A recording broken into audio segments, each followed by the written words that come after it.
Okay, so what we've got now is ready to install the torque converter. Now, this is a procedure that needs to be done just carefully. Carefully is the name of the game.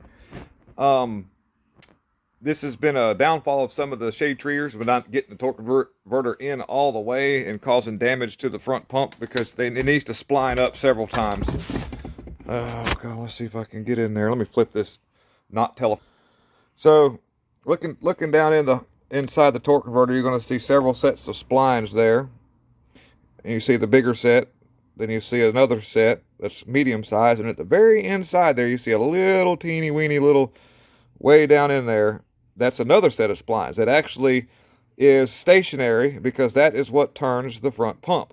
That's the pump shaft splines. Then you've got a set of splines that turn the insides of the torque converter, and then you got the outside splines, which is the stator, which drives the other sides of the fins. Okay, so we're going to put a little bit of these transmissions require a Mercuron 5, and so I will do that real quick, and then we'll go for the install. Okay, we don't need to put a whole lot in there. I drained most of it out. What's in there is probably be fine, but it'll take I'll put maybe half a quart or so in this thing. You can get more than that in there, but it'll take all day and it really won't make any difference. As long as there's something in there to kind of make things a little bit slickerier, okay? Okay, so behind the camera right now, let me get in front of it. So I put a little bit of lubrication on the surface that's going to be riding on the seal and also the little bushing on the inside. And we want this thing to go all the way back. So it should go in there like 3 times, I think. Once you put, let's do this real quick. I'm going to try my best not to, this is awkward, usually facing the other way. But,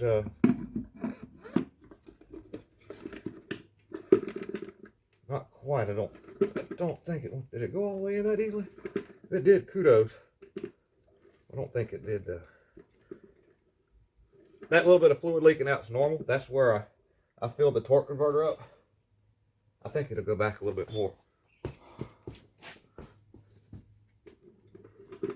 be sure.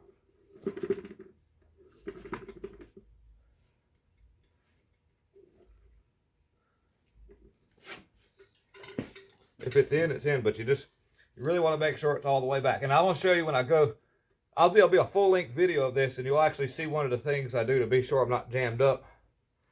But I could be all the way in. Yeah, maybe feels like it. You can reach behind it, and if there's not much room, you can't get your fingers in behind it, you're pretty good. So, well, I think I actually did just drop right in that easily, but you got to be sure. Let me flip like I say, that little bit of fluid there is just where I actually ended up putting the whole cord in that thing. It took it a lot faster. So a little bit dumped out when I tipped the torque converter up. Let me flip the not phone around.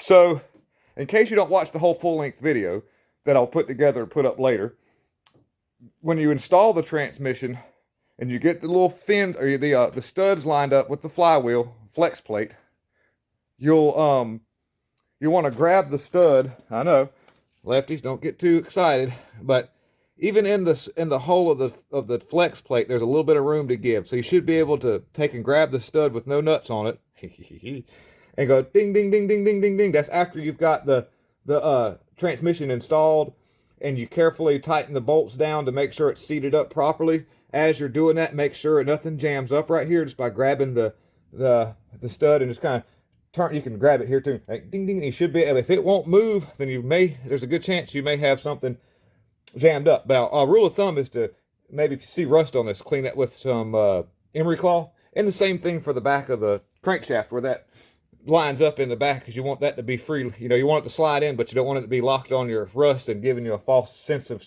oh crap, something's wrong. So you want that to go in there easily. So, but yeah, as long as once you get this thing in to the flywheel properly, flex plate, and you can grab this and you can go ding ding ding ding ding ding, and it sounds, you'll hear it. You'll know what I'm talking about. If it won't move, if you can't move this thing, recheck what you've done. But that's kind of like what you want to do when you're installing these transmissions. That is probably the most important aspect of what you're doing here, aside from blowing out the transmission oil cooler lines, making sure that I need to breeze out of there. So that's a quickie. All right, thank you for tuning in. We'll Fix It team. We'll be we'll cut this whole video up and make it a whole thing longer. You can watch me put it in and whatnot. Okay, peace out.